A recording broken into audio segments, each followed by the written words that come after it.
안녕하세요. CFA 레벨 1 픽스드 인컴 같이 공부해 보겠습니다. 픽스드 인컴이 CFA에 차지하는 비중이 주식 뭐처럼 비슷한 동등한 비중을 차지하고 있어요. 한 10%, 11%. 그런데 여기 픽스드 인컴에 나오는 시험의 난이도가 CFA 시험이 끝나고 나면 그 CFA 협회에서 글로벌 서베이를 이렇게 합니다. 어느 정도 그 시험의 난이도를 뭐 체감상 느낀 건지 그런 것들에 대한 이제 글로벌 서베이를 했을 때에 그 결과적으로 보게 되면 픽스드 인컴이 일반 우리 그 수험생들한테 주는 이 압박감이나 또는 시험의 난이도가 대단히 높게 나와요.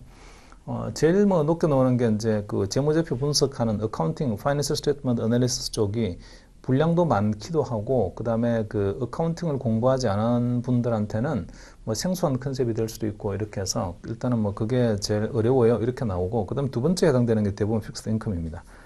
자, 그래서 일단은 요게 그 주식과는 조금 성격이 다르다 보니, 처음에 이제 접근할 때 좀 어려움을 느끼시는 분들이 되게 많이 있어서 제가 당부를 드리고자 하는 거는 한 번 듣고 이게 모든 걸 다 이해한다 이러면 얼마나 좋겠어요. 근데 그렇게 되게 어려우니까 한 번은 이렇게 들으시고 그 듣는 도중에 조금 이해가 안 되는 부분이나 목에 걸리는 그런 컨셉들이 있을 수 있어요. 본인이 생각했던 또는 경험했던 거하고는 좀 다른 의미, 뭔가 진짜 그런가? 사실은 그렇지 않을 것 같은데 이런 거는 그럼 어떻게 설명해야 돼 하는 뭔가 좀 꼬리를 무는 의문 같은 게 생길 수 있습니다. 근데 일단은 한 번을 다 들으시고 난 다음에 두 번째 한번 또 들으세요. 그러면 첫 번째 들었던 내용들이 머릿속에 어쨌든 프로세스가 있잖아요. 어떤 내용들이 쭉 흘러간다는 걸 알고 있으니까 두 번째 들을 때는 훨씬 다르게 들릴 겁니다.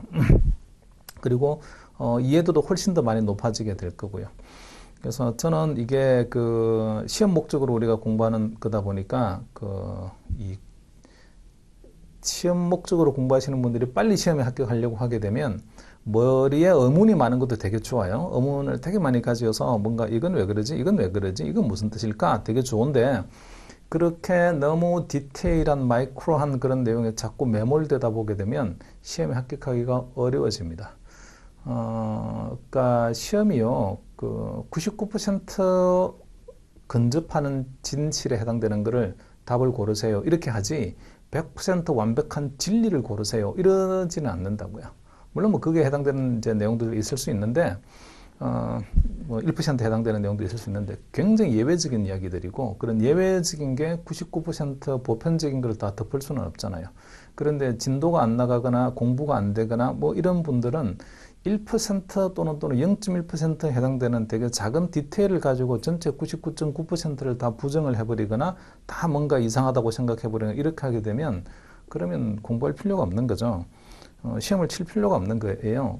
그 본인이 하나 논문을 쓰거나 이렇게 하면 되는 거죠. 근데 우리는 그런 목적으로 하는 건 아니잖아요. 그래서 이 시험에 빠르게 합격하려고 하게 되면 여기 교재가 있으니까 이 교재에 최대한 내가 튜닝을 해서 나의 주파수를 교재하고 딱 맞추겠다. 이렇게 하는 게 굉장히 효율적으로 시험을 끝내는 방법입니다. 자, 이제 우리가 근데 이제 다른 과목에 비해서는 픽스드 인컴이 좀 어려운 주제를 가지고 컨셉을 가지고 있고 또 분량도 많다 보니 부담이 될 수 있습니다. 근데 너무 걱정하지 마시고요. 한 번 들으시고 두 번째 들을 때는 완전 달라요. 세 번째쯤 들으시게 되면 뭐 거의 다 이해했다 이렇게 됩니다. 그쯤 되면 시험 보실 수 있어요. 시험 보시도록 자신 있게 시험 보실 수 있습니다. 자, 이제 한번 생각을 몇 가지 이제 해봐야 되는데 주식도 그렇고요, 채권도 그렇고 둘 다 금융 상품입니다. 정확히 말하면 금융 투자 상품이죠. 본인이 투자한 금액을 잃을 수 있는 그런 상품들입니다. 예금은 내가 예금을 했다고 해서 야, 예금 금액 잃을까봐 걱정이 된다. 그럴 리가 없잖아요. 이자 몇 퍼센트 붙여주는 거지. 그것만 신경 쓰면 되는 거지. 예금 금액 내가 넣었던 금액을 갖다가 다 날릴까봐 걱정이야. 그런 건 없다고요. 하지만 주식이나 채권은 그렇지가 않죠. 그래서 주식이나 채권들은요, 투자형의 상품입니다. 원금 손실이 가능한 상품이란 말이에요. 근데 이제 주식도 이거 투자할 만한 가치가 있는 거니 지금 현재 시장 가격을 보게 되면 야, 저 가격에 내가 투자할 만한 거야? 이런 걸 갖다 CFO에서는 이제 그 본질 가치가 어느 정도 되는지를 분석을 해보고 주식의 그리고 시장에서 거래되는 가격하고 비교한 다음에 야, 시장에서 거래되는 가격이 뭐 좀 싸다 이러면 야, 이거 투자할 만한 거야. 뭐 이런 류의 일종의 지식 체계를 쌓고자 합니다. CFA에서는. 채권도 마찬가지예요. 그런데 주식과 채권이 다른 점은 채권은 종류가 많아요. 주식도 종류가 많잖아요. 물론 주식도 우선주, 보통주, 뭐 전환 우선주 이런 형태의 이제 주식들이 있을 수 있는데 일반적으로 우리가 말하는 뭐 그래 상장되어서 거래되는 주식이라고 하면 보통주가 거의 다고 뭐 어쩌다 우선주 뭐 투자할까 뭐 이런 겁니다. 그래서 보통주 커먼 스탁이 그냥 분석 대상으로 하나만 딱 있는데 커먼 스탁이라고. 근데 채권은요 만기도 다르고 주식은 만기 없죠. 채권은 만기 있어요. 그리고 채권은 이자도 받는 상품입니다. 마치 대출처럼 이자를 받는 규칙적인 이자를 받는 상품이고 나중에 만기가 되게 되면 원금도 받아야 돼요. 자, 그리고 만기 다르지, 그 다음에 액면가도 다릅니다. 액면가. 그리고 누가 그거를 발행하냐에 따라서 신용도도 달라요. 그러니까 채권은 굉장히 상품이 다양합니다. 굉장히 다양한 상품들이 있어요. 그래서 주식은 보통주라는 상품이 딱 하나만 있는 거지만 채권은 상품이 엄청 다양하다 보니까 어떤 면에서 본다면 채권은요 그냥 상품학이다 이렇게 생각하는 게 훨씬 더 쉬워요. 여러분 보험 같은 거 홈쇼핑에서 보험 판매 많이 하죠. 그 보험 판매하는 걸 보고 야, 저 보험이 좋은 거다, 이 보험이 좋은 거다. 여러분 구별되십니까? 뭐 동부화재에서 보험 파는 게 있고 현대해상에서 파는 게 있고 라이너생명에서 파는 게 있고 뭐 다양한 상품들이 있다고요. 그러면 그 상품들을 보고 보험료가 이렇게 나옵니다. 월 보험료 얼마나 해야 됩니다. 그러면 야, 저 보험료 싼 거다, 비싼 거다 판단되십니까? 안 되죠. 상품이 너무 다양하기 때문이에요. 그리고 상품의 정확한 그 구조를 우리가 모르기 때문입니다. 그리고 설사 상품의 정확한 구조를 안다고 하더라도 야, 이런 보장을 해주는 대가로 이 정도의 보험료가 적정한가 판단할 수 없기 때문에 우리는 그런 능력이 없죠. 그러니까 그냥 보험을 판매하는 쪽에서는 마케팅에 그냥 푸시 마케팅에다가 전념을 해서 이거 상담하시게 되면 무슨 뭘 드립니다 이렇게 해서 어쨌든 좀 인입해서 끌어들이려고 합니다. 그리고 나서 이제 판매를 하려고 하죠. 채권도 보험하고 성격이 되게 비슷해서 보험의 종류가 굉장히 많이 있는 것처럼 채권도 상품의 종류가 굉장히 많이 있어요. 근데 이제 CFA 시험을 치는 입장에서는 불행하게 그 상품들의 구조를 우리가 다 알아야 되고 그리고 또 밸류에이션을 할 줄 알아야 됩니다. 그게 이제 어려운 거죠. 그러다 보니 채권이 복잡하고 어려워요 이렇게 느껴지는데 결국은 보게 되면 채권도 금융투자 상품이고 그리고 모든 금융투자 상품의 가치라는 것은 이 투자 상품을 내가 들고 있으면 미래에 현금 흐름이 발생할 텐데 그 미래에 발생하는 현금 흐름을 전부 다 현재 가치로 다 환산해서 더한 게 금융상품의 가치하고 같습니다. 그 원리는 주식에도 적용이 되고 채권에도 적용이 된단 말이에요. 그래서 이 채권에서 우리가 공부할 이 채권의 상품들이 굉장히 다양할지언정 그 채권의 가격들을 계산하는 방식은 각각의 채권들이 약속하고 있는 미래의 이자도 있고 원금도 있어요. 그 이자와 원금을 지금 현재 가치로 전부 다 할인을 해서 땡겨와서 다 더하게 되면 채권의 가격이다. 그 원리는 다 똑같습니다. 어떤 채권이든지 간에. 그래서 일단은 머리에 반드시 좀 기억을 해 놓으셔야 될 게 머릿속에 반드시 세뇌된 것처럼 기억해 놓으셔야 될 게 모든 금융투자 상품의 가치는 미래에 발생하는 현금 흐름을 현재 가치로 다 땡겨와서 더하게 되면 그게 곧 금융상품의 가치다. 이렇습니다. 채권도 그런 금융상품입니다. 채권은 미래에 발생하는 현금 흐름의 미래라는 개념이 만기까지 딱 정해져가 있고요. 그리고 그 미래까지 발생하는 현금 흐름의 종류에는 이자가 있고 원금이 있어요. 그래서 어떤 일정한 기간을 딱 두고 그 기간 사이에 발생하는 이자와 원금을 현재 가치로 환산하면 채권의 가격이다. 이렇게 되는데 이 채권의 가격은 이 약속한 미래의 현금 흐름이 불안하면 불안할수록 채권의 가격이 쌓여져. 그런 상품의 가격은 쌓여야 됩니다. 그래서 미래의 현금 흐름을 현재 가치로 환산하는 할인율이 있는데 디스카운트 레이트. 이게 미래에 약속한 돈이 있잖아요. 그죠? 믿기가 되게 어렵다라고 하게 되면 딥 디스카운트 할인을 많이 해야죠. 반면에 굉장히 안전하다라고 하게 되면 할인을 좀 작게 해도 됩니다. 그래서 약속된 현금 흐름의 신용도에 따라서 똑같은 약속된 현금 흐름이 있다고 하더라도 누가 그걸 약속하냐에 따라서 할인율이 달라지고요. 그게 신용도에 따라서 할인율이 달라진다는 겁니다. 그래서 채권은 주식하고는 다르게 현금 흐름이 이미 정해져 있는 거고, 이자와 원금이라는 게 그거를 할인하는 할인율을 뭘 쓰면 되는 겁니까? 그거를 좀 연구하는 그런 과목입니다. 주식은 미래 발생 현금 흐름이 배당인데 배당이 안 정해져 있잖아요. 그러니까 배당이 얼마 줄까요?를 갖다 고민을 해야 되는 거고, 채권은 현금 흐름이 이미 정해져 있으니까 할인율을 얼마를 써야 되는 겁니까? 그걸 고민해야 됩니다. 그래서 전체적으로 채권의 이 주제들이 나중에 어디로 귀결이 되는 거냐면 그 할인율이 뭡니까? 어떤 할인율을 써야 되는 건가요? 이쪽으로 이제 귀결이 되게 됩니다. 자, 일단 목차를 좀 잠깐 보죠. 컨텐츠를요. 목차에 보면은 픽스 인컴에서 우리가 공부해야 될 리딩 49부터 시작을 해서 쭉 뒤로 넘어가서 리딩 67까지예요. 모두 19개의 리딩이 있습니다. 굉장히 많은 리딩이 있죠. 이게 지금 이제 2024년도 시험은 커리큘럼이 좀 개편이 되면서 이렇게 리딩의 개수가 19개로 늘어났는데, 그전에는 리딩의 개수가 6개인가 뭐 그 정도밖에 안 됐어요. 근데 리딩 19개로 늘어났으니까 야, 공부해야 될 분량이 엄청 늘었구나. 그러진 않고 과거에 있었던 6개의 리딩을 조금 주제별로 이렇게 세그멘테이션을 해서 19개로 이렇게 잘게 쪼개 놓은 거예요. 근데 이제 제가 이렇게 내용들을 쭉 보고 판단을 해본 거로는 과거에 6개의 리딩이 있을 때 시절보다는 이렇게 잘게 쪼개서 이렇게 해놓은 게 오히려 공부하는 면에서는 조금 더 편리할 수 있겠습니다. 채권 책들이요, 채권과 관련된 이 텍스트들이 불친절하기로 유명해요. 그러니까 뭐 상세한 설명이 별로 없어요. 그리고 그러다 보니 이게 공부를 했음에도 불구하고 끝까지 다 끝났음에도 불구하고 여전히 개념이 좀 안 잡히고 약간 흐릿하고 막 헷갈리고 뭐 그렇게 돼 있는데, CFA 교재라고 해서 다를 바 없습니다. 다 똑같아요. 근데 이렇게 2024년도에 나와 있는 내용은 그나마 조금씩은요, 뭔가 줄기를 잡아서 요거 구획으로만 공부를 하셔가지고 그거 하나로만 좀 완결을 시켜 놓으시고 개념을, 그 다음에 또 하나의 구획을 잡아서 완결을 시켜 놓으시고, 이런 식으로 조금은요 마이크로하게 세그멘테이션 한 어프로치를 가지고 있어요. 그리고 세그멘테이션 어프로치를 해서 그 세그멘테이션 단위로 완성도를 계속 높이게 되면 결국은 연결을 해보게 되면 전체적인 컨셉의 완성도가 높아지는 거야. 요렇게 좀 접근을 한 것 같아요, 보니까.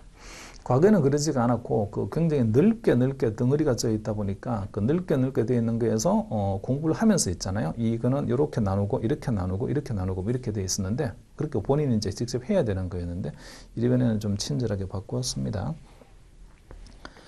거기서 조금 묶어보게 되면요, 그럼에도 불구하고 이제 이렇게 세그멘테이션 했음에도 불구하고 큰 컨셉 덩어리로 묶어보게 되면 리딩 49하고요 리딩 50이 채권과 관련된 기본 개념을 공부해야 되는 게 리딩 49, 리딩 50입니다. 그러니까 제가 이제 조금 전에 말씀을 드리기를, 채권은요 일종의 상품론이다라고 했잖아요. 상품론. 근데 이 채권은 만기도 다르고 현금 흐름도 다르고 다 다릅니다. 이자와 원금을 어떤 식으로 줄까요? 이런 구조가 다 다르단 말이죠. 그래서 리딩 49와 50에서는 뭘 공부하는 거냐면 채권의 현금 흐름의 형태가 어떤 게 있나요를 공부합니다. 그래서 일단은 채권의 현금 흐름의 형태를 공부를 하고 나면 그 다음에 해야 되는 거는 어떤 할인율로 디스카운트 하는 겁니까? 그걸 공부하면 돼요. 그래서 거기 1번에서 49하고 50에 해당되는 거는 첫 번째 주제로 채권의 현금 흐름 공부하는 거고요. 현금 흐름의 형태 여러 가지가 있어요. 그 다음에 리딩 51에서 52, 53까지는 이 채권들이 발행이 되고 거래되는 시장을 섹터별로 나눠놨습니다. 그래서 뭐 정부채가 발행이 되는 시장도 있고 회사채가 거래되는 시장도 있고 이렇게 있단 말이죠. 그래서 정부채 시장, 회사채 시장 이렇게 채권이 발행되고 거래되는 시장을 여기서 51과 52, 53에서 소개를 하고 있어요. 자, 그 다음에 리딩 54부터 시작을 해서 리딩 57까지가 되게 이제 중요한 데인데 리딩 54에서 리딩 57까지가 기본적으로 채권의 가치를 평가하는 방법을 여기서 말을 하고 있습니다. 채권의 가치 평가는 미래 발생하는 현금 흐름을 현재 가치로 환산하면 되는 거잖아요. 근데 미래 발생하는 현금 흐름과 관련된 거를 우리가 어디서 공부한 거냐면 리딩 51, 49, 50에서 공부를 했어요. 자, 리딩 49와 50에서 공부했던 현금 흐름을 어떻게 할인해야 되는 겁니까? 그 할인율과 관련된 컨셉에 나와 있는 게 그게 54부터 시작해서 57까지예요. 자, 이제 그러면 현금 흐름 공부했죠. 맨 첫 번째 두 개의 챕터에서 그 다음에 여기 54에서 57 챕터까지를 할인율과 관련된 걸 이제 공부를 했죠. 그러면 밸류에이션이 되는 거잖아요. 미래 현금 흐름을 알고 그 다음에 할인율을 알게 되면 가치 평가를 할 수 있습니다. 자, 그 다음에 58에서 61까지는 그 채권의 현금 흐름은 이미 정해져 있어요. 근데 정해져 있는 현금 흐름이 정해져 있음에도 불구하고 채권의 가격이 계속 움직이게 되는데 이거 왜 움직이나요? 이런 얘기예요. 그래서 이거를 좀 뭐 말로 하는 것보다는 한번 식으로 한번 써보면 모든 금융 투자 상품의 가치라는 것은 미래에 발생하는 현금 흐름을 현재 가치로 할인해서 다 더한 겁니다. 자, 그래서 이렇게 쓸 수 있죠. 말로 하지 말고요. 지금 현재 채권의 가격이 있는데 이 채권의 가격은 미래에 발생하는 캐시플로우가 있어요. 그 캐시플로우를 어떤 일정한 할인율로 디스카운트 한 거다. 이렇게 쓸 수 있는데 그게 서메이션 t = 1부터 n까지인 거죠. 이거를 조금 시각화 시켜 보게 되면 제가 있는 시점은 지금 제로 시점이잖아요. t = 제로 시점이죠. 그래서 자, t = 제로 시점이 현재고 현재 시점에서 이 채권의 가격이 얼마인지를 평가하고 싶은 거예요. 이제 가격이. 자, 그런데 여기 보니까 t = 1부터 n까지라고 해서 1, 2 쭉 가서 n까지. 이 n이 말이죠. 채권에서는 만기입니다. 채권의 만기. 주식은 만기라는 개념이 없죠. 주식은 요 n이 무한대예요. 근데 이제 채권은 n이 딱 정해져 있습니다. 만기까지 현금 흐름이 오죠. 이 캐시플로우의 종류가 여러 가지가 있는데 뭐 쿠폰도 받을 거고요. 쿠폰은 이자를 쿠폰이라고 합니다. 채권에서 받는 이자. 우리가 은행에서 돈 빌리게 되면 이자 매년 내야 되는 거잖아요. 그거하고 똑같아요. 그래서 쿠폰, 이런 주기적인 이자가 계속해서 지불을 해야 되고, 쿠폰, 채권을 갖다가 발행한 기업은 만기가 되게 되면 액면가도 지불해야 되는 거죠. 액면가를 페이스 밸류라고 합니다. 액면가 또는 파밸류 또는 프린시플 여러 가지 이름이 있어요. 마치 뭐 우리가 대출을 받게 되면 이자 계속 있잖아요. 그래서 이자 내다가 만기가 되게 되면 대출 원금 갚아야 되는 거예요. 그런 개념하고 같습니다.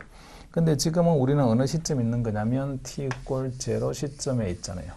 제로 시점에서 보게 되면 이것들은 전부 다 미래의 현금 흐름입니다. 그래서 t가 이렇게 나와 있죠. T는 1에서부터 시작해서 n까지, 1에서부터 n까지 현금 흐름이 있는데 그 현금 흐름들을 전부 다 현재 가치로 더하자. 그러니까 현재 가치로 더하려고 하게 되면 할인율이 필요하죠. 이 식을 보게 되면 첫 번째 오는 현금 흐름은 1-y로 디스카운트, 두 번째 오는 현금 흐름은 1-y의 제곱으로 디스카운트, 이런 식으로요. 마지막에 오는 요 두 개의 현금 흐름은 이제 1-y의 n승으로 디스카운트. 자, 이 디스카운트한 돈들이 현재 가치들이 다 있을 거고요. 그 현재 가치를 전부 다 더하자. 이게 서메이션 하는 거죠. 더하자. 그렇게 하게 되면 곧 그게 채권의 가격이다. 이렇게 표현할 수 있습니다. 자, 이거와 관련해서 우리가 공부해야 될 챕터의 체제로 보면 거기 아까 49와 57 챕터는요. 요게 이제 캐시플로우잖아요. 캐시플로우. 채권의 캐시플로우인데 이 캐시플로우에 대해서 공부하는 게 챕터 49하고 50이에요. 50 챕터로 우리가 공부를 할 거고, 그 다음에 요 할인율 뭘 써야 됩니까? 요 할인율들이 있어요. 여기서는 제가 지금 디스카운트 레이트를 그냥 한 개를 요렇게 y라고 썼지만 요걸 그냥 디스카운트 레이트라고 합시다.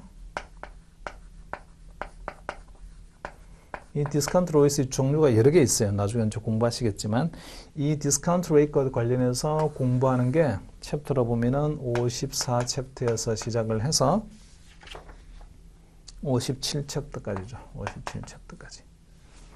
자, 그 다음에 채권이 거래되는 시장이 있어요. 이게 지금 시장이다라고 하면 시장의 가격이다라고 하면 이 거래되는 시장이 어떤 시장이 있습니까? 그 시장에 관련된 게 이게 시장 관련된 게 51챕터가 있고 52챕터가 있죠. 52챕터. 자, 그러면 전체적인 골격이 그려졌는데, 자, 여기서 보게 되면 지금 이 쿠폰 이런 것들이요, 전부 다 이자가 똑같아요. 매년 이제 뭐 일정한 이자를 내야 되는 거죠. 그러니까 이 쿠폰은 픽스드 쿠폰인데, 그러니까 픽스드 인컴이라고 하는 거예요. 그러니까 픽스드 쿠폰인데 이 쿠폰이 고정이 돼 있고 원금도 고정돼 있으면 사실은 캐시플로우가 고정이 돼 있는 거잖아요. 매년 보게 되면. 근데 이 디스카운트 레이트는요, 계속 변합니다. 얘는 변수예요. 변수. 얘 그리고 캐시플로우는 고정. 자, 그래서 이걸 다시 앞으로 와서 식을 보게 되면 얘는 고정된 값이고 이게 Y라는 할인율은요, 변수예요. 그러니까 이게 올라가게 되면 얘는 고정되어 있으니까 가격이 떨어지겠죠. 자, 그래서 우리가 이 변수 자체가 움직이는 변수니까 이 변수예요. 이 변수가 왔다 갔다 움직이게 되면 결국은 어디에 영향을 미치는 거냐면 채권의 가격에 영향을 미치게 됩니다. 이것도 그러면 이게 위로 올라가게 되면 채권의 가격은 떨어지겠고 이것도 이렇게 표시해 보죠. 디스카운트 레이시 올라가게 되면 채권의 가격은 떨어집니다. 그 다음에 디스카운트 레이시 내려가게 되면 반대로 채권의 가격은 올라가겠죠. 이렇게. 자, 이 둘 사이 이런 인버스한 관계가 있단 말이죠. 인버스한 관계. 그런데 변수가 좀 움직이게 되면 이 움직이는, 가격이 움직이는 정도가 있어요.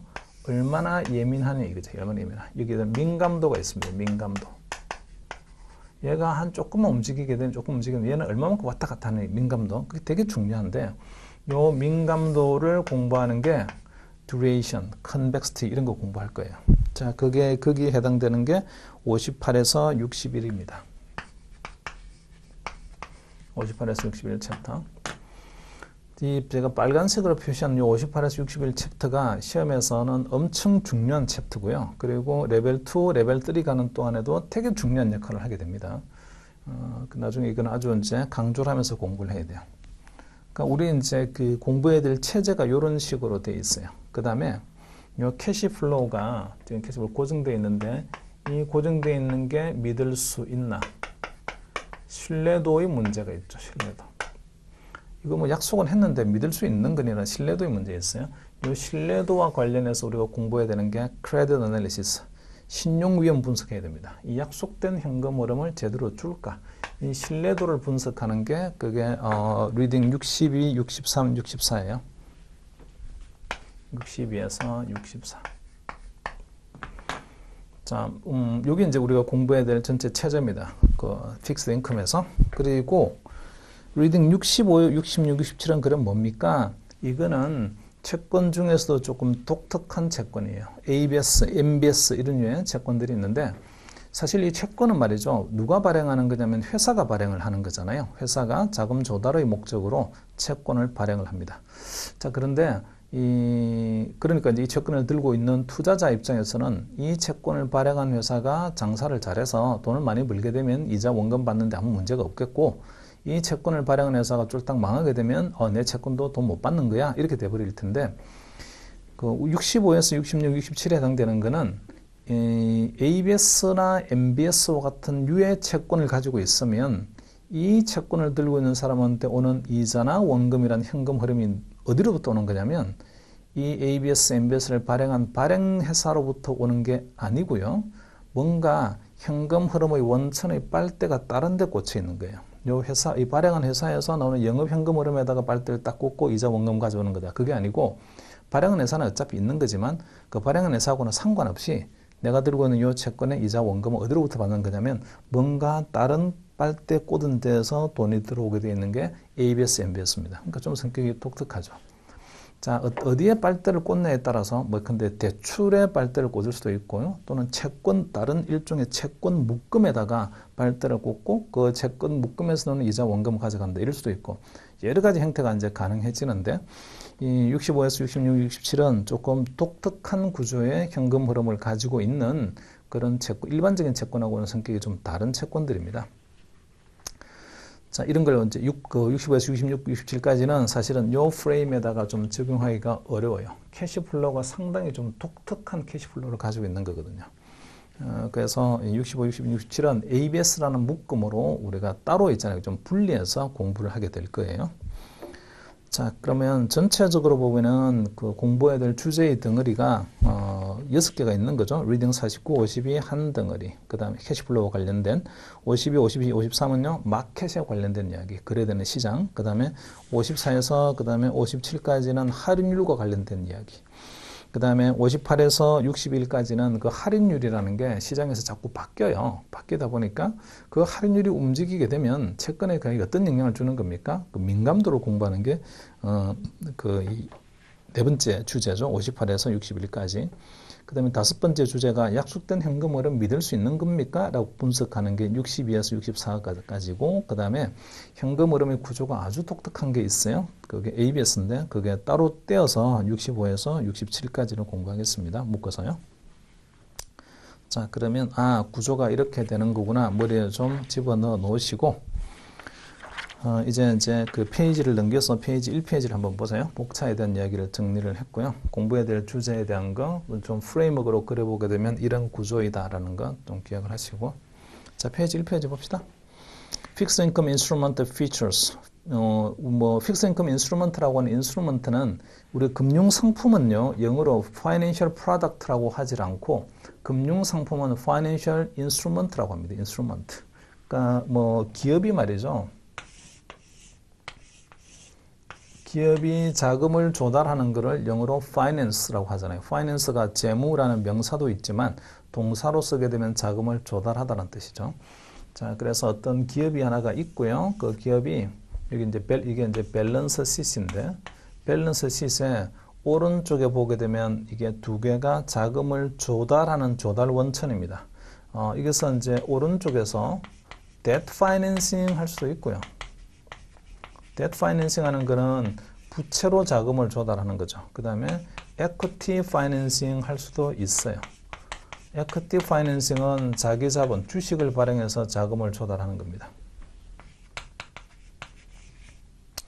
자, 그리고 debt financing은 또다시 두 가지로 나눌 수 있는데, 론처럼요, 뱅크론, 은행에서 돈 빌려오는 거에 이렇게 할 수도 있고요. 그 다음에 아니야, 채권 발행해서 자금 조달할 거야. 두 가지가 있습니다. 이렇게 대출로부터 은행의 대출에서 은행에서 대출 받아서 돈 빌려오는 이런 거를 우리는 indirect financing, 간접 금융이라고 하고요. indirect financing. 그 다음에 본드로부터 있잖아요. 직접 채권 발행해서 자금 조달할 거다. 이런 거는 은행을 안 거치는 거죠. 이 회사가 그냥 직접적으로 채권을 발행해서 다이렉트리 자금을 조달해 오는 겁니다. 이런 것들은요, direct financing, 직접 금융이에요. 물론 주식을 발행하는 것도 direct financing입니다. CFA는 이거 공부하는 거예요. direct financing과 관련된 그 수단이 본드하고 주식하고 이렇게 있죠. 그래서 그 본드도 그렇고요. 그 다음에 에쿼티도 그렇고, 요거 둘 다 뭐냐면 파이낸셜, 자금을 조달하는 수단인 거죠. 인스트루먼트. 그래서 픽스 인컴 인스트루먼트는 고정의 이자를 주고 자금을 조달하는 수단이 뭐가 있습니까? 라는 건데, 사실 고정의 이자를 주고 자금을 조달하는 수단은 론도 있고 본드도 있고 둘 다 있어요. debt financing은 고정의 이자를 줘야 되는 거잖아요. 근데 이제 CFA는 론은 공부하지 않고요. 본드만 공부할 거예요. 자, 그래서 밑에 보시면 Major types of fixed income instrument include loan 있고요. 그 다음에 또 본드가 있는데 우리는 론은 안 합니다. 자, 그리고 거기 밑에서 invest in bond lending capital, 채권에 투자하는 사람은 어쨌든 이게 채권을 발행을 하게 되면 누군가 투자자가 있겠죠. 투자자가 이 채권을 산다는 이야기는 이 기업에다가 돈을 빌려주는 거죠. 그 렌딩 캐피탈 refer to as principal par or face value. 얼마를 빌려주는 거니 그 채권의 액면가를 principal 또는 par 또는 face value라고 합니다. 그리고 the issuer bond promise, issuer bond 이게 채권의 발행자죠. 채권을 발행한 요 발행자는 promise to repay this principal amount plus interest. 원금과 이자를 갚기로 약속을 하는 거죠. 약속 현금으로. Typically in the form of a regular period coupon that is stated as a percentage of par. 그러니까 액면가 대비. 예컨대 face value가 100이라고 하게 되면 얘가 100이에요. 100이다. 그러면 이자를 5 이런 식으로 주겠다. 그러면 이 채권의 쿠폰은요 5%인 거죠. 액면가 100 대비 5 이자 주는 거니까 쿠폰은 5%입니다. 그리고 the capital raised is usually used to finance long-term investment of a bond issue. 자, 이렇게 조달된 캐피탈 자본은 어디에 쓰이는 겁니까? 자금을 어딘가 자금을 조달을 해주는 자금을 갖다 주는 거죠. 이거는 the long-term investment of a bond issue. 그거는 여기 왼쪽에 보게 되면 예를 들어서 뭐 설비 투자자 설비라든지 설비 자산 같은 들이 있겠죠. 뭐 공장 같은 거. 이 본드가 기본적으로 장기 자금 조달이거든요. 장기 자금 조달이니까 장기로 조달된 자금은 장기 자산에다가 이렇게 매치를 시켜놔야죠. 그래서 주식 발행하고 채권 발행한 것들은 주로 어디에 쓰는 거냐면 그냥 뭐 그 재고 자산 물건 몇 개 살려고 뭐 채권 발행합니다. 주식 발행합니다. 이럴 리가 없고 아주 고정의 장기적 자산을 취득하기 위해서 주식도 발행하고 채권도 발행을 합니다. 그래서 기본적으로 이제 뭐 본드는 long-term liability다. 장기 부채다 이렇게 말할 수가 있을 거예요. 그리고 밑에 보면은 key features that are specified in the fixed income security 보시면 issuer 이제는 채권의 발행자죠. 채권의 발행자. 이 발행하는 회사를 말합니다. 채권을 발행하는 회사. 정부도 발행합니다. 국채 발행하고 이렇게 하는 것처럼. 그리고 거기서 보면 밑에서 네 번째 문장에서 그 발행하는 발행자 중에요. special purpose entity 특수목적법인이라는 것도 있어요. 특수목적법인 SPE라고 줄여서 표현을 하는데 SPE 특수목적법인. 자, 이 특수목적법인은 우리가 나중에 어디서 공부할 거냐면 챕터로 보게 되면 마지막에 해당되는 세 개의 ABS, MBS 챕터가 있잖아요. 얘는 전부 다 ABS 뭐 이거 공부할 때에 ABS 발행하는 게 특수목적법인인데 그때 공부할 거예요. So special purpose entities which are corporations set up to purchase financial assets and issue asset-backed security. ABS를 발행을 하기 위해서 만들어진 특수한 법인이 있어요. 그리고 그 ABS라는 게 which are bond이긴 한데 backed by cash flows from those assets. 어떤 those asset이라고 하는 게 근데 거기서 보면은 financial asset이라고 되어 있는데요. financial asset이 주로 보면은 대출 같은 것들입니다.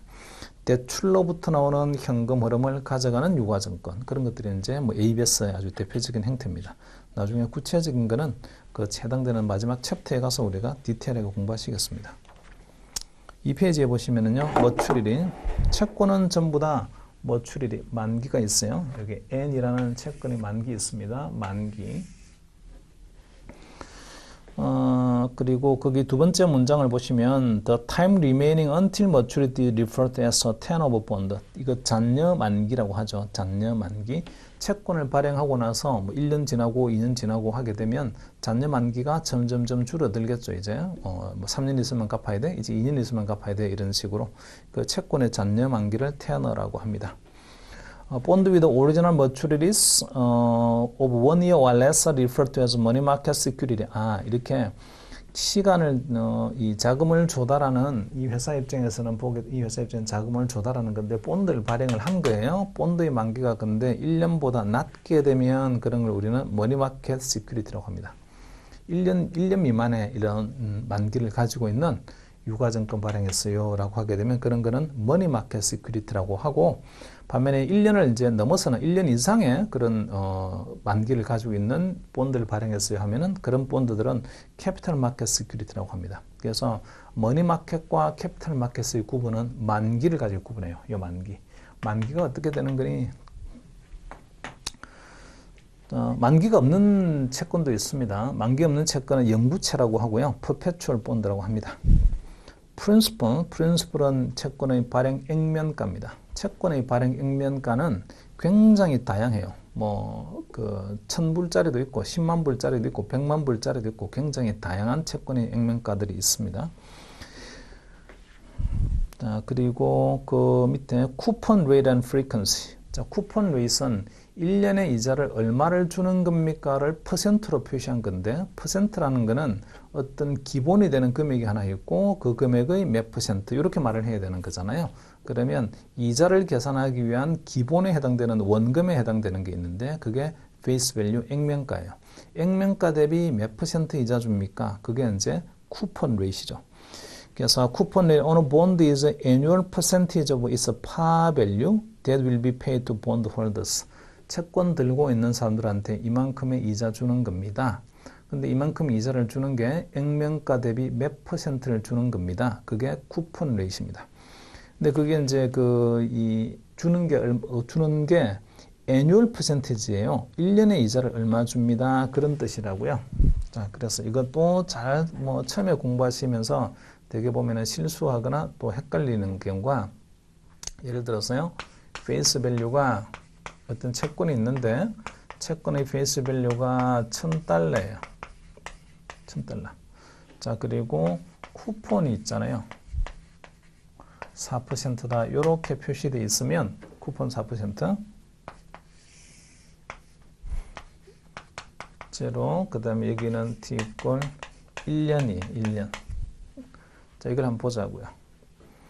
쿠폰 4%니까 계산해보게 되면 40불이죠. $1000 곱하기 40불. 이 쿠폰이라는 거는 쿠폰 4%의 의미는 페이스 밸류 분의 액면가죠. 액면가 분의 연간 애뉴얼 이자 얼마 받는 거니 그런 뜻입니다. 애뉴얼 쿠폰. 애뉴얼이란 말이 되게 중요해요. 애뉴얼. 자, 이렇게 봅시다. 4% 쿠폰이니까 금액으로 계산하게 되면 40불이에요. 제가 여기서 샀는데 이게 매입해요. 매입 시점. 채권 샀어요. 쿠폰 4% 준다라고 합니다. 그래서 1년 연말에 가니까 $40를 준다. 이럴 수도 있고요. 그 다음에 여기 6개월 되면은 $20 주고 그 다음 또 마지막으로 또 $20 줄게. 이렇게 할 수도 있고 3개월 단위로 있잖아요. 그죠? 분기마다 내가 나눠서 여기 $10씩 이렇게 분기마다 나눠서 몽땅 합쳐서 $40를 줄게. 그럴 수도 있습니다. 자, 요게 세 가지 경우의 수를 객관을 보게 되면 이게 첫 번째, 두 번째, 세 번째. 세 가지 경우를 보게 되면 애뉴얼 쿠폰은 전부 다 40불이에요. 연간으로 따져보게 되면 40불 받는다고요. 요게 애뉴얼 쿠폰의 의미입니다. 그래서 이 채권은 1번 채권도 쿠폰이 뭐라고 되어 있냐면 쿠폰이 4%라고 되어 있고요. 얘도 채권 사러 가보게 되면 쿠폰이 얼마가 되냐면 4%라고 되어 있어요. 얘도 쿠폰은 4%라고 되어 있습니다. 왜냐하면 액면가 대비 연간으로 받는 전체 쿠폰의 금액이 $40를 받으니까 이렇게 되어 있는 거야. 근데 문제는 쿠폰의 지급 주기입니다. frequency, 빈도, 어떻게 나눠주는 거니 이게 문제인데 얘는 annual이에요. 1년에 이자 한 번 준다 그런 거죠. annual. 컴마 찍혀 있습니다. annual 쿠폰이라고 하고 이거는요. 연간으로는 4%를 주는 거지만 6개월마다 한 번씩 나누어 준다. 그래서 이거를 semi-annual이라고 합니다. semi-annual 쿠폰. 물론 얘는 쿼터리 쿠폰이겠죠. 분기마다 줍니다라고. 자, 그래서 좀 착각하시면 안 되는 게 쿠폰이 4%고 세마애뉴얼이다. 이렇게 문장에 나와 있는 걸 보고 야 4%씩 6개월마다 주는 거야. 그런 뜻이 아니라고요.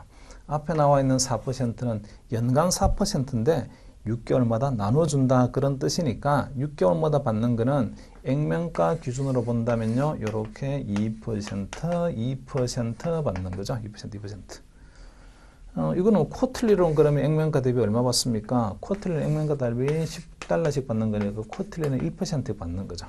합쳐서 4%다 이런 뜻입니다. 그러니까 이거 착각하시면 안 돼요. 쿼틀리 4% 이렇게 하니까 야, 매 분기마다 4% 받는구나. 그게 아니에요. 연간 4% 분기마다 나눠준다 그런 뜻입니다. 1%씩.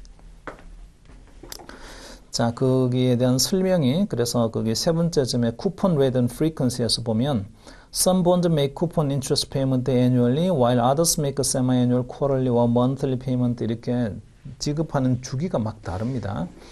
A $1,000 par value semi-annual pay bond with a fixed 5% coupon would pay 2.5% over $1,000 or 25불 every 6 months. 이게 5%는 연간으로 5% 준다는 소리고 세마애뉴얼로 표시가 되어 있으면 그러면 두 번 나눠준다는 이야기군. 그럼 6개월마다 2.5% 받는다 이런 뜻입니다. 자, 그 다음에요. 그 밑에 또 보시면 Some bonds pay coupons based on variable market rate of interest at the date of coupon payment. 어떤 채권은 쿠폰을 주는 날 시장 금리가 얼마지 보고 시장 금리대로 쿠폰 줄게요 하는 게 있습니다. 우리는 그런 채권을 변동금리 채권이라고 하고요. 영어로는 플로팅 레이트 노트 또는 FRN 또는 플로터라고 합니다. 얘는 변동금리 채권이에요. 오늘 이제 이자 줘야 되는 날인데 가만히 있어봐. 지금 시장 금리 얼마야? 그 금리대로 이자를 주는 거죠 이제. 그리고 the variable market rate of interest is called the market reference rate. 제가 지금 말했던 오늘 시장 금리 얼마야라고 이 채권의 이자를 주기 위해서 참고하고 있는 시장 금리를 market reference rate이라고 합니다. 그리고 and the FRN primes to pay the variable reference rate plus a fixed margin. 자, 이거 FRN은 변동금리 채권은 변동금리로 이렇게 이자를 받는 거긴 하지만 이 채권을 발행한 발행자가 사실은 채권을 발행한 발행자는 돈을 빌리는 거잖아요. 유가증권의 형태로 돈을 빌려오는 거라고요. 자, 빌려올 때에 이렇게 되면 되겠어요. 자, 어떤 회사가 하나 있는데 어떤 회사가 이런 회사가 하나 있어요. 회사가 채권 발행했습니다. 근데 발행한 채권이 변동금리 채권을 발행했어요. 변동금리 채권을 발행했으니까 쿠폰이 있잖아요. 그죠? 계속 바뀌겠죠. 이제 바뀔 텐데 이 회사가 이렇게 말을 하는 거예요. 야, 우리는 채권 발행했는데 변동금리 드리겠습니다. 그러면 이제 투자자가 변동금리가 구체적으로 어떤 금리를 말하나요? 물어봤더니 우리는요 국채금리 드릴게요. 국채금리. 매 국채금리가 계속 바뀔 테니까 국채금리 바뀌는 대로 그 국채금리대로 저희가 이자를 드리겠습니다. 사시겠습니까 여러분? 그러면 이 회사는 국가가 아니에요. 신용도가 별로 좋지 않은 회사라고 치자고요. 신용도가 별로 좋지 않은 회사가 변동금리 채권을 발행하면서 우리는 국채금리 쳐드릴게요. 이렇게 하게 되면 그 채권 사시겠냐고요. 안 사죠 당연히. 왜냐하면 이 회사는 국가가 아니고 국가보다는 약속을 안 지킬 수 있는 위험이 훨씬 더 높습니다. 그래서 마켓 레퍼런스 레이트 우리는 국채하고 연동해서 이자를 드리겠습니다. 이렇게 하게 되면 누구도 채권을 안 사요. 무슨 소리야? 당신이 약속하고 있는 그 현금 흐름은 국가가 약속하는 것보다는 훨씬 더 위험하니까 신뢰도가 나쁘단 말이에요. 신뢰도 캐시플로 신뢰도가 되게 나쁘니 마켓 레퍼런스에 국채금리대로 받으면 안 되고 거기다가 일정한 스프레드를 좀 붙여야지 그게 마진입니다. 그래서 회사가 만약에 어떤 회사가 있는데 이 회사가 채권을 발행했고 변동금리 채권이에요. 투자자가 그 변동금리 뭐하고 연동되는 겁니까? 라고 했더니 우리는 국채금리대로 줍니다 하면 안 산다고요. 국채금리에다가 2% 얹어 드릴게요. 이렇게 해야만이 산다고요. 그 2%를 마진이라고 합니다. 픽스드 마진. 그래서 이 픽스드 마진은 사실은 뭘 나타내는 거냐면 이 발행하고 있는 회사의 신용도를 보여주는 거예요. 신용도가 되게 좋으면 마진을 갖다 조금 붙이는 거고 신용도가 좀 나쁘면 마진을 많이 붙여서 이자를 줘야 그래야만이 자금을 조달할 수 있습니다. 자, 그리고 또 바로 밑에 보시면 Some bonds pay no interest before maturity and called zero coupon bond와 pure discount bond. 어떤 채권은 아예 이자를 안 주는 채권도 있어요. 만기가 되게 되면 그냥 액면가 드릴게요. 이런 채권도 있습니다. 자, 그런 채권은 제로 쿠폰 본드라고 합니다. 제로 쿠폰 본드. 그러니까 이 제로 쿠폰 본드는 예컨대 여러분 한번 생각을 해보자고요. 1년 뒤에 말이죠. 제가 채권을 하나 샀는데 1년 뒤에 100만 원 주는 채권입니다. 중간에 이자는 안 준다고 해요. 1년 뒤에 100만 원 주는 채권을 여러분 지금 사시면서 100만 원 주고 사시겠습니까? 1년 뒤에 100만 원 준대요. 지금 100만 원 주고 이 채권 사게 되면 1년 뒤에 100만 원 준다고 합니다. 그러면 그 채권 사시겠냐고요? 안 사겠죠. 100만 원보다는 작게 줘야 예컨대 90만 원 주면 살 수 있다. 그래서 100만 원 1년 뒤면 100만 원을 받을 수 있는 채권인데 지금 가격이 한 90만 원이면 그러면 살만하지. 90만 원 제가 투자를 해서 샀다가 1년 뒤면 100만 원 받는다. 그러면 그 추가 10만 원이 이자고 같은 개념이잖아요. 그러니까 이제 제로 쿠폰 본드는 중간에 이자를 안 주는 거다 보니까 액면가만 딱 주는 거다 보니까 살 때는 말이죠. 액면가보다 훨씬 싸게 사야 됩니다. 그래서 뭐 예를 든다면 거기도 10year 만기는 10년짜리고 $1,000 제로 쿠폰 본드. 야, 이거 1년 후에 $1,000 받는 것도 아니고 10년 후에 $1,000 받는데요. 10년 후에. 그러면 얼마에 사야 되는 겁니까? 그러면 지금 대충 한 500불보다는 조금 높은 가격으로 사면 된다. 그래서 500불보다 조금 높은 가격으로 사게 되면 연간 수익률이 얼마가 나오는지 계산할 수가 있죠. 근데 제가 500불로 만약에 샀다라고 하게 되면 10년 후가 되게 되면 $1,000를 받을 테니까 투자 금액 500불로 투자를 했는데 10년 후에 추가 500불을 더 얹어가지고 제가 받게 됩니다. 그래서 $1,000를 받는 거죠. 그러면 수익률이 연평균 얼마니 계산할 수 있을 거예요. 그런 것들이 이제 여기서 말하는 yield입니다. yield. 자, 시니어리티는 채권의 우선순위를 말합니다. 채권의 우선순위, 선순위냐 후순위냐 이런 거죠. 그래서 회사가 채권을 발행을 했을 때에 선순위 채권을 발행할 수도 있고 후순위 채권을 발행할 수도 있는데 이 선순위와 후순위가 중요한 때는 언제냐면 평소에는 안 중요해요. 평소에는 이 회사가 엄청 잘 나가고 있어요. 근데 이 채권 중에 선순위도 있고 후순위도 있는데 선순위, 후순위가 별로 차이가 없습니다. 근데 선순위, 후순위가 중요한 역할을 하는 때는 언제냐면 in the event of bankruptcy. 얘가 파산을 하게 되면 잔여 재산에 대한 청구권을 행사를 해야 되는 거잖아요. 이 회사 이제 자산에 대한 청구권을 행사를 해야죠. 누구부터 행사하겠습니까? 주주가 먼저 돈 들고 가겠습니까? 채권자가 먼저 우선권을 가지겠습니까? 채권자가 먼저 우선권을 가지죠. 주주는 돈을 투자한 사람이고 여기는 돈을 빌려준 사람이에요. 그럼 누가 그러면 그 남아있는 재산에 대한 청구권을 먼저 가지는 거냐면 돈 빌려준 사람이 먼저 청구권을 가진단 말이에요.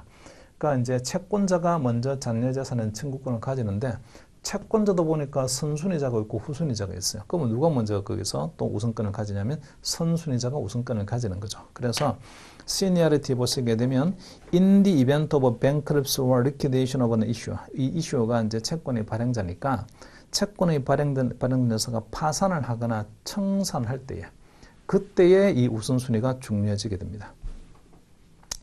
뭐 시니어 뎃도 있고요. 주니어 뎃도 있습니다. 시니어 뎃은 선순위 채권이고 주니어 뎃은 후순위 채권이다. 이렇게 생각하시면 됩니다. 자, 그다음에 또 채권에는 contingency provision. 이 provision이 조항이란 뜻이니까 contingency라는 거는 우발적인 이런 뜻이잖아요. 그러니까 일종의 우발 조항입니다. 채권을 발행을 했는데 혹시나 이런 일이 생기게 되면 이런 조건이 만족하게 되면 뭐 이런 거죠. 혹시나 이런 일이 있게 되면 그러면 이 채권은 이런 효력을 가집니다. 라고 하는 게 그게 contingency provision이에요. 자, 이 채권에 붙어 있는 이 contingency provision, 이 채권에 딱 붙어 있는 독특한 조항들이 있는데 그 독특한 조항 중에서 혹시나 just in case 이런 일이 생기게 되면 이런 게 발동이 되는 겁니다. 그런 발동되는 조항들을 embedded option이라고 하고요. 이 embedded 옵션이 붙어 있는 채권에 우리가 공부를 할 게 앞으로 할 텐데 콜러블 본드, 푸트블 본드, 컨버터블 본드 뭐 이런 것들이 있습니다. 뒤에 가서 공부하실 거예요. 자, 그리고 이 페이지 밑에 yield measure라는 게 있는데 yield measure 어려운 주제가 이제 나오기 시작해요. yield measure, yield라는 것은 수익률을 말을 합니다. Given a bond price and its expected cash flows, we can calculate the expected return from investing in the bond, referred to as the bond yield. 자, 이 식을 한번 볼까요? 여기서 채권에서 시장에 거래되는 가격이 있습니다. 가격. 이거 제가 알아요. 얼마인지를. 그 다음에 이 현금 흐름을 얼마를 준다, 이렇게 준다는 사실도 알아요. 이 가격은 알고 있고, 그 다음에 미래 현금 흐름을 알고 있으면 이거 얼마야? Y값 얼마야? 이렇게 계산할 수 있다고요. 이 Y를 우리는 yield라고 합니다. yield. 정확히 말하게 되면 yield to maturity라고 해요. YTM이라고 합니다. YTM, yield to maturity.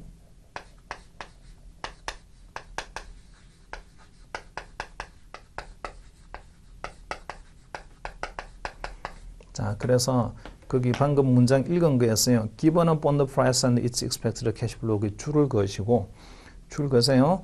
Given upon the price and its given upon the price and its expected cash flow 이거 두 가지를 알고 있으면이라는 given이란 말 있잖아요. given에다가 별표를 한 뭐 30개 내지는 50개 내지는 한 60개 정도 해 놓으시라고요. 요게 주어지게 되면 말이죠. 이거 구할 수 있는 거예요. 이게 주어지게 되면. 그래서 뭔가 일드 구해보세요 라고 하게 되면 뭐가 주어져야 되겠습니까? 가격 주어져야 되고요. 그 채권의 현금 흐름의 구조가 어떻다는 게 주어져야 돼요. 그래서 이 가격으로 사게 되면 앞으로 이런 현금 흐름을 받게 되면 연평균 수익률이 얼마나 온다. 그렇게 계산이 됩니다. 그래서 yield to maturity란 말이 딱 나오는 순간 머릿속에 떠오르는 게 뭐가 떠오르면 가격이 있을 거야. 시장 가격 보고 구한 수익률이겠군. 이렇게 이제 생각을 하셔야 된다고요. 그래서 for fixed coupon bond, when price fall, the bond offers a high yield, and when price rise, the bond offers low yield. 그렇죠. 가격이 주어지게 되면이라고 했잖아요. 가격이. 이거는 고정이란 말이에요. 가격이 내려가게 되면 요 Y값이 올라가는 거고 가격이 올라가게 되면 Y값이 떨어지게 됩니다. 그래서 시장에 거래되는 가격을 딱 보고요. 이 가격으로 거래되고 있다고 앞으로 이런 현금으로 받는 거지 내가 연수익률 얼마 나오는군. 그만 계산할 수 있는데 가격이 떨어지면 떨어질수록 얘가 고정이 되어 있으면요. 수익률이 높아지게 됩니다. 가격이 올라가게 되면 얘가 고정이 되어 있으면 수익률이 낮아지게 된다고요. 그래서 지금 말하는 yield라는 거는 이 yield라고 말하는 거를 우리말로 번역을 하게 되면 수익률인데 수익률이요. 수익률 영어로 한번 써보게 되면 두 종류가 있죠. return이라는 게 있고 여기서는 yield라고 표현했어요. yield는 yield와 return의 관계를 한번 보면은요. yield는 일종의 무슨 개념이냐면 expected return이에요. expected return.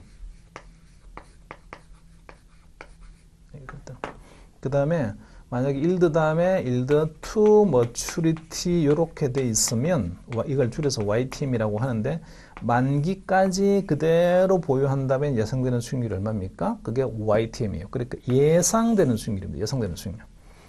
리턴은요 종류가 두 가지가 있어요. 리턴은 내가 이렇게 사게 되면 예상되는 수익률이 얼마입니까? 라는 게 있고요. 그 다음에 실제로 나중에 투자가 끝났더니 수익률 얼마가 나왔니? 그게 realized return인데 실현된 수익률이 얼마니? 그런 뜻이 있습니다. return은 두 가지 뜻이 있어요.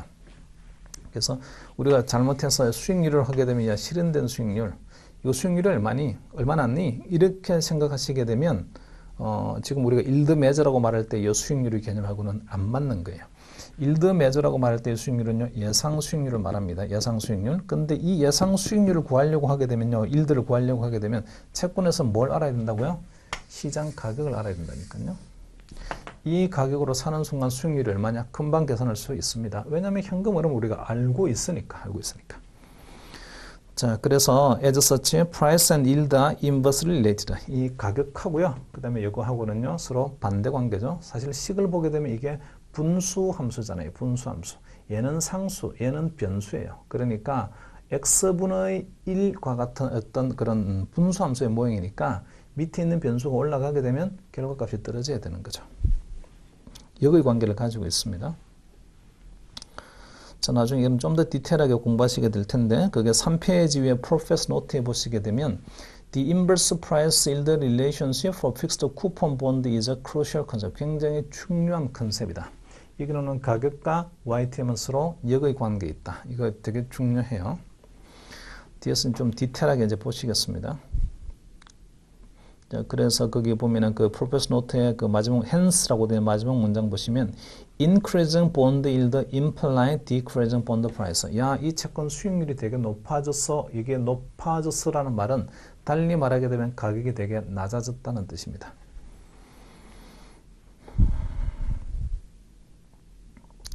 자, 그 3페이지 윗부분까지 봤고요. 잠깐 쉬었다가 중간부터 보도록 합시다.